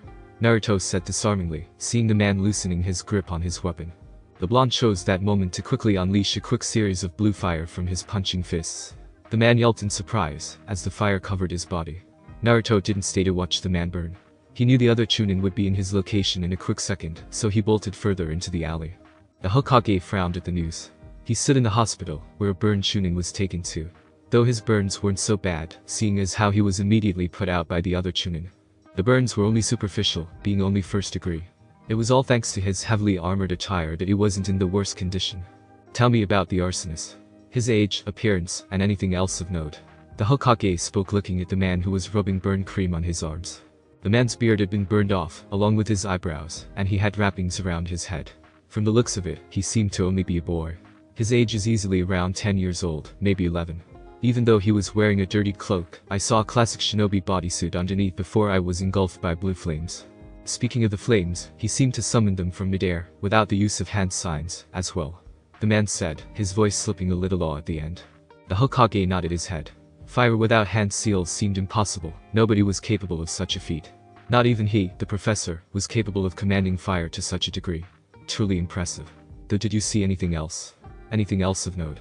He asked, narrowing his eyes, glaring at the bandaged man. Yeah, amber eyes. And though, it might just be my imagination, but I think I saw yellow. The man spoke looking at the ceiling in deep thought with a spaced out look. Hiruzen raised his brow at that. Yellow. What do you mean by that? The man looked down, back to his arms, as he absently resumed rubbing more cream. Hair. Yellow hair, down by his neck. Though whether it was my imagination or a reflection of the sun, I'm not really sure in that manner. The chunin said with a downcast expression. Hiruzen racked his brain for a solution to the puzzle. The blonde hair did make him immediately think of a certain boy who ran from the village 4 years ago. Except the boy didn't have amber eyes until he remembered a confession from a large Akamichi about being subdued by an amber-eyed blonde boy, resembling Naruto. He still couldn't jump to conclusions just yet, he had more questions to ask. Did you sense anything from the boy? He asked with a raised eyebrow. If Naruto was in the village, his chakra would be a beacon on his radar. It was impossible for the boy to hide because of that, even if he did try to lower the signature. The man shook his head in the negative. That's the problem. I didn't sense a thing. It was like he was a ghost. He felt like he didn't have any chakra in his body. The man recalled looking down again in slight fright. Even more puzzling. Hiruzen thought with a frown at the news. He rubbed the bridge of his nose in annoyance. What about his face, more importantly his cheeks, were they covered? Hiruzen voices his final question to the man. The Chunin immediately nodded his head, now wearing a surprised expression. Do you really think it was him? But how? He asked with anger in his eyes. He's clearly had some training. But I have no doubt in my mind. Naruto Uzumaki has returned. The Hokage revealed with narrowing eyes. Super dark alley. It was revealed through the alley that Naruto was leaning against a dumpster. He ran for half an hour, before feeling that he was back to the safety of being incognito. He tossed the cloak aside, knowing that it was identified by now. He had no doubt the man survived, since just after he left, Chunin arrived to put him out. It was only thanks to having no chakra that he escaped that, and his fox-like cunning. He knew, from his many chases, that even if he had his chakra unsealed, it would have proved difficult to lock on to his location. Though he saw the good in the encounter. It helped him speed things along, made him realize that the longer he spent in the village, the more likely he was to get captured. He found a different cloak that was far darker than the last, on a much cleaner person. He ran for a few more minutes before he exited the alley, and looked at his target destination, the Hyuga compound. Just then a loud blaring sound echoed throughout the entire village. He clasped his hands over his ears, as a loud voice accompanied the sound. Attention all villagers. Sandame's voice spoke loud, and slightly distorted. The hell? Naruto muttered, as a projection of the old man's face appeared over the village. I didn't know he could do that. Naruto spoke with a little caution, hoping that it couldn't see him. A 5 million Ryo reward will be administered to whoever could apprehend the Jinchuriki of the Kyuubi, no Kitsune, Naruto Uzumaki Namikaze. He is in the village, and he is dangerous. The Sandame spoke, as a collective gasp was heard throughout the village. The boy's heritage had been revealed months after his escape. At first the village had been remorseful for treating the child of their late Yondaime the way they did. Though when word spread that he fled from the village, they began thinking of him in the previous amount of hate, if not greater. But that wasn't the only thing that was revealed. His status as the Jinchuriki was made public to the whole village. This just seemed to piss the two off even more. Oh, that is bullshit. He'll tell the village your biggest secrets, but not you, Kurama yelled, absolutely livid. It only seemed to bleed into Naruto's mind, enhancing his own anger. This is complete bullshit. Naruto thought, as clamoring all around him became rather noisy. I want a net to be dropped over the entire village. No one enters or exits until the brat is found. The Hokage said, revealing the annoyance he had for the blonde container. Naruto scowled at that. It was going to make leaving the village a pain in the ass. If he stuck to his plan though, he would be leaving the village unscathed and unnoticed. Again he looked onto the Hyuga compound, and saw multiple Hyuga hopping from the area, their Byakugans activated, looking for his signature. Again he was glad his chakra was sealed, otherwise he would have been immediately found. He counted the members of the entire Hyuga clan at 75, give or take 5 or 6. The clan was split in 2 groups, the main house, and the branch house, the majority of the members being in the branch house. The members of the branch house were branded with a curse seal, in order to protect the Byakugan from falling into outside hands. As such, the branch members were tasked as the protectors of the Hyuga clan, and also doubled as slaves. Being the slaves of the main house, caused some branch members to develop deep hatred for the main house. Naruto was going to prey on those emotions, and turn a few of them. He's been studying the Hyuga clan for the past year. He gained most of the knowledge from Kurama, from when he was locked inside of his mother, and Mido. Though the data was a bit outdated, the blonde was glad Kumo had a scroll on the Hyuga affair many years ago. He knew he had to rely on their hatred, so he had to study them even more, and learn just who harbored the hated feelings. He would be safe, as long as he didn't use chakra. Nobody in the village would expect him to hide out in the most secure place in the village. 2 days later. It was around sunset when Naruto crouched in the darkness of the bushes. In front of him were 3 members of the branch house, all in their late teens. 2 were male, and the other, female. He approached them with notions of freedom, and being away from the main house. They had been hesitant at first, and told him of such feelings. They knew the price on the blonde's head, and knew even if they had captured him, the money would go straight to the main house. Naruto held up his seal tag that had the Uzumaki clan swirl displayed on it. He told them that he wasn't able to get rid of the sealing of their Byakugan upon their deaths, but he could get rid of the punishing effect of their seals. That had sealed the deal, just as Naruto had predicted. They wanted the work done immediately. The blonde refused, and told them that he would when they were ready to leave the village. He refused, just in case a main house member tried to punish them, and found their seals didn't work, they would be reapplied or executed. They couldn't help but agree that his words were true. They accepted his terms, and promised to hold their resentments of the main house. Alright, I have 3, I need 1 more Hyuga before we can safely escape the village. Any suggestions? The woman immediately perked up. I say you crippled the clan by getting the prodigy, Niji. He really hates the main house for being the cause of his father's death. He feels that his father was born only to die for the main house. Naruto nodded, loving the news. He still hadn't told the three he was going to take them to Kumo. He wanted to reveal that after they left the village. Plus there was something they didn't know about the seal Naruto placed over their caged bird seal. Naruto then thought about the information. Should he reveal that he was taking them too, or would that make them resent him? It was a risk, but was he willing to take it? He came to the conclusion that he needed to know if they were really on board with him, to the end. He'll ask them during the ceremony of applying his seal. Alright, I'll begin studying Neji now. If I feel that he really is the prodigy you make him out to be, then I'll see if I can get him on board. The blonde said, putting the hood back over his head. The other three nodded, and went back to their duties, awaiting the signal that was going to prelude their escape. But they knew that it was going to be a long wait, considering that the Hokage put up a net over the village. Naruto stayed in the bushes, and thought. He had wanted to simply take a main house member, but his plan had obviously changed somehow. He wasn't complaining at all, it was actually working in his favor. More Byakugans for Kumo. The three he picked were Chunin, and proficient in the gentle fist. If they were praising this Neji person, then he was indeed worth his attention. He grunted, as jumped onto the roof of the nearest house, before jumping over the compound's walls.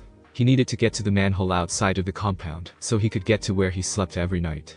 Just, as he exited the grounds he saw a boy standing over his manhole. Luckily his back was turned, and the boy couldn't see him. It's too late, Naruto. It was fate that led me to this spot. The boy said while turning around to face the cloaked blonde. Naruto narrowed his eyes, and got ready to kill the boy, that is until he saw that it was Neji Hyuga. The same boy who he was just talking about.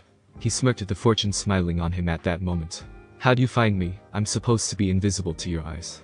Naruto asked with an ass-kissing tone. He could already tell the boy was arrogant, and he knew how to deal with their type. Neji smirked a bit before returning his expression to his usual stoic appearance. I see everything. You could hide your chakra, but not others. I saw the others talking to you behind some bushes moments ago. I wasn't able to see your chakra, but my eyes were able to make out the outline of your body. Neji said, crossing his arms. Naruto nodded his head, impressed with the boy's eyes. It was obvious Neji's eyes were stronger than most. He saw a simple cloth around the boy's head, hiding his curse seal from sight. It was clear by the absence of a headband that he wasn't a certified shinobi, and yet he was praised as a prodigy. Okay Neji Hyuga, would you like to put your eyes to the test? It's fate we two would meet each other, as we did. Both born into royalty, but denied the privileges of such. We are kindred spirits, you and I. Neji continued to speak, clearly ignoring Naruto's question. Naruto narrowed his eyes, wondering where this was going. He held his hood in place, as he kept his eyes on the Hyuga. Oh, kindred spirits are we? He didn't know why, but the boy was creeping him out. Then help me out here, will you? Naruto said with a smile. Yes, kindred spirits. Neji answered with a nod of his head, as he began walking slowly towards Naruto. Which makes this painful for me. Neji said, as he quickly ran, and thrust his palm out at the blonde. Naruto blocked the strike heading for his chest with a quick jab. Neji continued his assault, and Naruto was quickly on the defensive. Just because the Hyuga couldn't block either of his tenketsus, didn't mean that he couldn't harm his internal organs. Though he had nothing to worry about. Plus he had to be careful that the boy didn't accidentally unblock his already blocked chakra. Naruto saw why the boy was considered a prodigy. He was immensely proficient in Taijutsu at his young age. Even, as a branch member, it was clearly obvious he was more skilled than all of the other branch members, and most of the main members. Only Hiashi, the clan head, was more skilled than him. Naruto bumped into a wall, and quickly ducked under another open palm strike. He gave the Hyuga 2 quick jabs in the stomach, before an uppercut ended the little fight. Naruto saw the unmoving academy student on his back. It's clear you're not used to being hit. Your durability sucks ass. Naruto said, knowing the wind was knocked out of the Hyuga. The blonde crouched next to Neji's torso. I know you recruited the 3 Hyuga from before. You promised them freedom outside of the clan's walls. I want to know where. Neji coughed out. Naruto raised an eyebrow, as he again fixed his hood to cover more of his head. That's true. You're a smart kid, I'm sure you can figure out where. Naruto said, poking the boy's covered seal. He knew that if Neji was as smart as he thought, then there would be no reason to hide his destination. Neji blistered at being called a kid by someone younger than him. But he calmed down, and looked into the night sky. He racked his mind for any possible answer, until it hit him. Kumo. He muttered, closing his eyes. Bingo. Naruto said, standing at his feet. I agree with you, Neji. It was fate that we met the way we did. It's your fate to leave your clan, and mine to bring you to Kumo. Surely even you understand this. Naruto said, knowing that all the bullshit about fate would bring the boy to his side. Neji must have regained feeling over his body, because he started moving around slowly. He stood to his feet, a hand on his chin. Oh, sorry about that. I do pack a mean punch. Naruto said, holding up a fist with a chuckle. I have to congratulate you on the hit.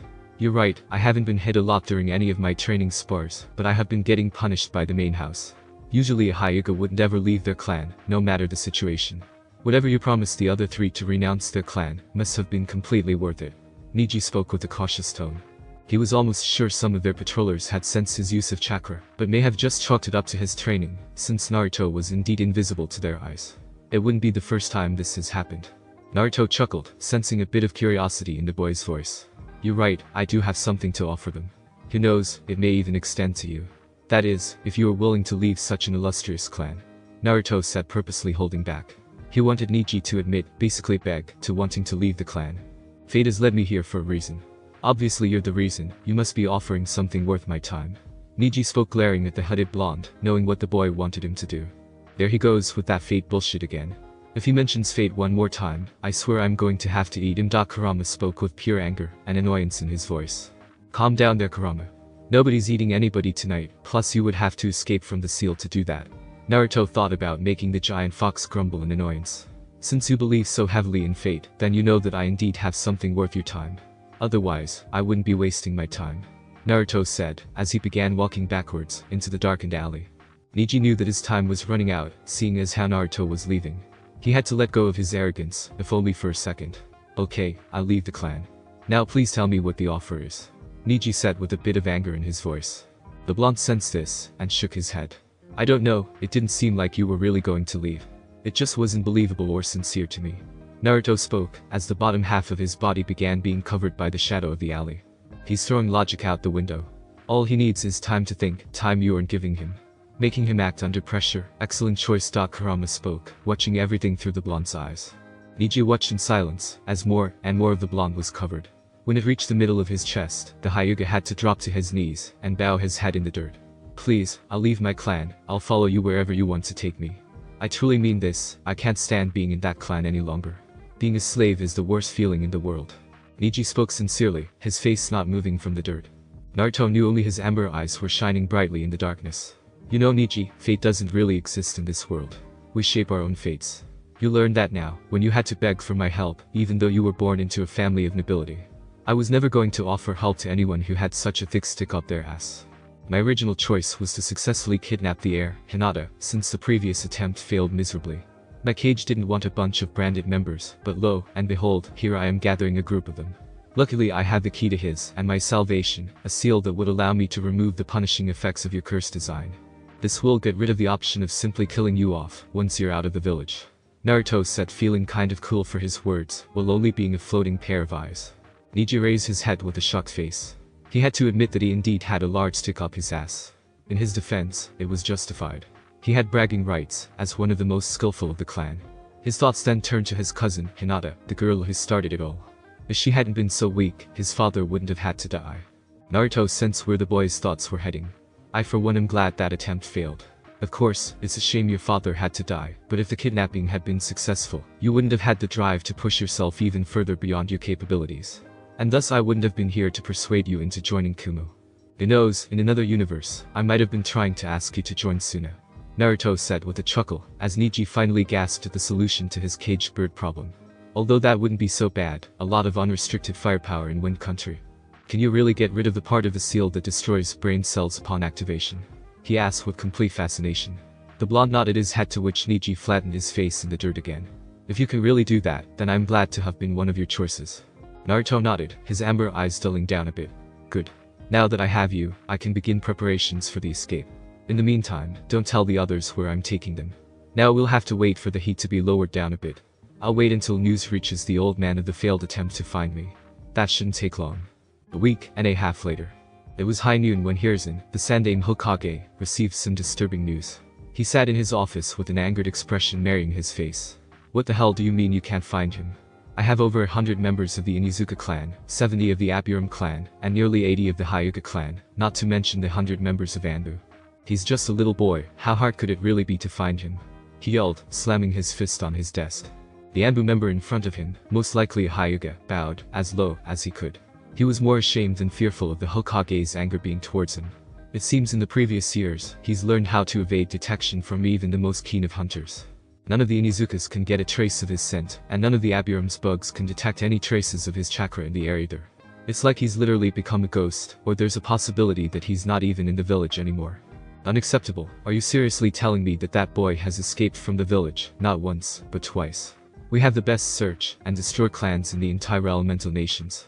How is it even possible for anyone, other than a certain snake, to escape our grasps? Hiruzen yelled again, putting more pressure on the desk. I want every single tree in this country searched. Every building of every city. And I wanted it done yesterday, move it. Sandame yelled even louder, eventually breaking the table underneath him. The Anbu immediately nodded, and vanished from his spot to spread the word to spread the search countrywide. Hiruzen sat back in his seat, his annoyance still palpable.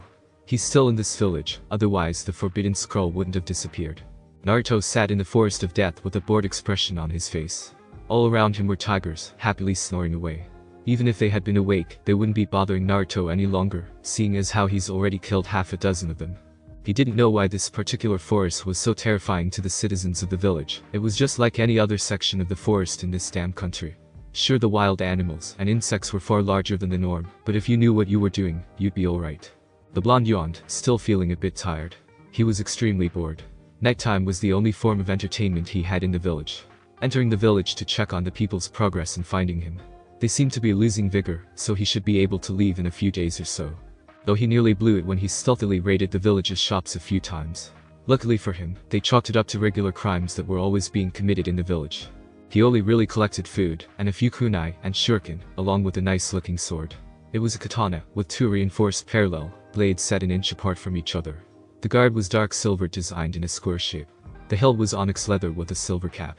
A 6-inch long, black tassel was welded into the silver cap and smoothed out to perfection.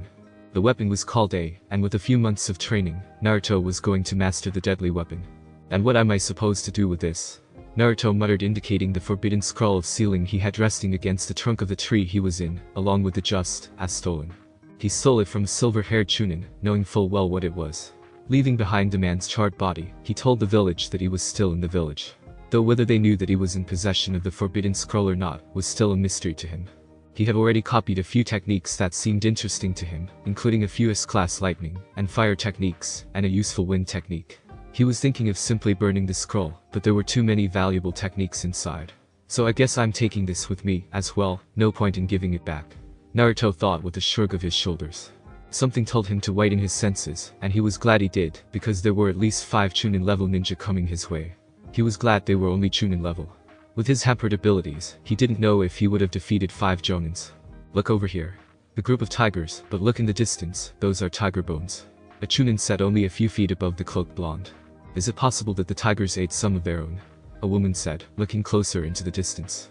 A strong possibility in this forest, but it's not likely they were the ones to kill them. Do you see that the bones are slightly charred? I have a feeling Uzumaki was in this area. Another woman said with a cautious voice. Or still is. My insects are going crazy, and it's not because of this forest. An obvious Aburum spoke with a collective voice, akin to everyone in his clan. Bingo. 1 point for the Aburum. Naruto said excitedly, as he punched a large blue flame around the insect user from below. He smirked and hopped down below, right in the middle of the tigers, who woke up and left at the side of the blonde. Congratulations on finding me. Naruto said with a deep flourish, bow sweeping his arm in front of him, adding more flair to his introduction. The fight hasn't even started yet, and it's already 1 down, 4 to go. Naruto said with a smirk. Surely you 4 will be enough to take on a rogue shinobi like me. You know shinobi? You don't have a village to represent. A brown-haired man barked at the blonde. Naruto removed the hood, showcasing said blonde hair, and giving them a nice long look at his amber eyes.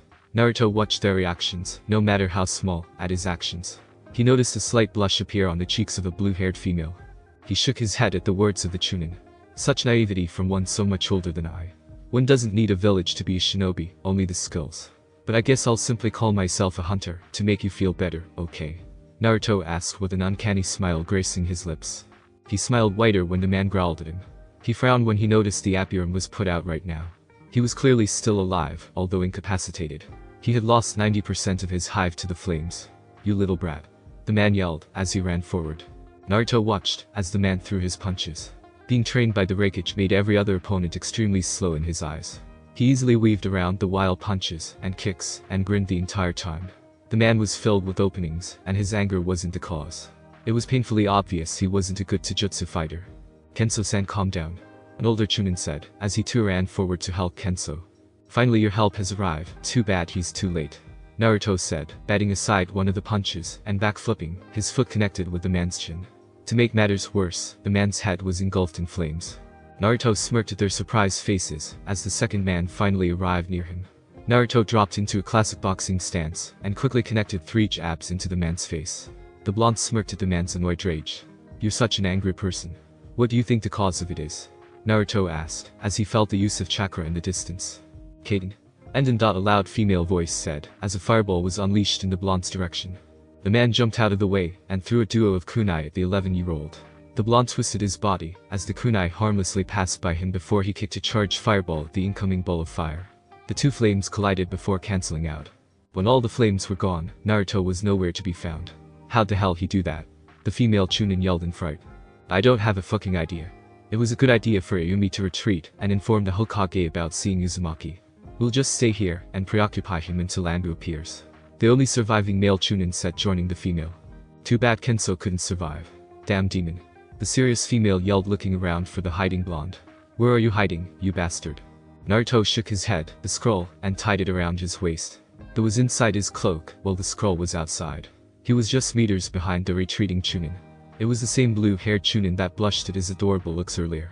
He knew she was on her way to relay his location to the Hokage. He couldn't have that, but that also meant that the old man was unknowingly allowing him a chance of escape.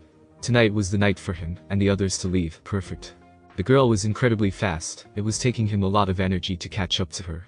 Before he could successfully latch onto the girl, he was kicked straight down into the ground. The action kicked up a lot of dirt around the blonde. "Don't stop, Ayumi, keep going. We'll handle Naruto-san from here. Just hurry and tell my father." A male voice spoke as the sound of retreating steps echoed away. "Asume, calm down. He shouldn't be that hard for us to handle, he's only 11. Another male voice said, though it had a lazy undertone. "You shouldn't underestimate Naruto-kun, my rival. He's filled with the flames of youth." A hyper voice yelled rather loudly. "I agree with Gai-sen. Also, he was able to evade us for so long. That alone is a testament of his skill." Asume's voice spoke with a gentle undertone, even in this situation. Naruto groaned from inside of the dirt cloud. He heard the group of people talking, and he paid extra attention to the names used. His eyes widened as he stood to his feet. When the dirt cloud thinned out all the way, he groaned in depression as his prayers were denied. If it isn't 3 of Konoha's most notorious elite jonin. Truly a gift and a curse at the same time. Naruto said, as Kakashi Haddock, Asuma Sarutobi, and Might Guy became fully visible, all wearing matching jonin vests. "I guess an autograph would be out of the question right now." Kakashi stepped forward, one hand in his pocket. "Forgive me, sensei, for I'm going to have to harm your son." He spoke just loud enough for them to barely hear as he raised his headband, revealing his Sharingan. Thanks for watching my video, and make sure to check out the author of this fanfic. Link is in the description. See you next time. Till then, sayonara.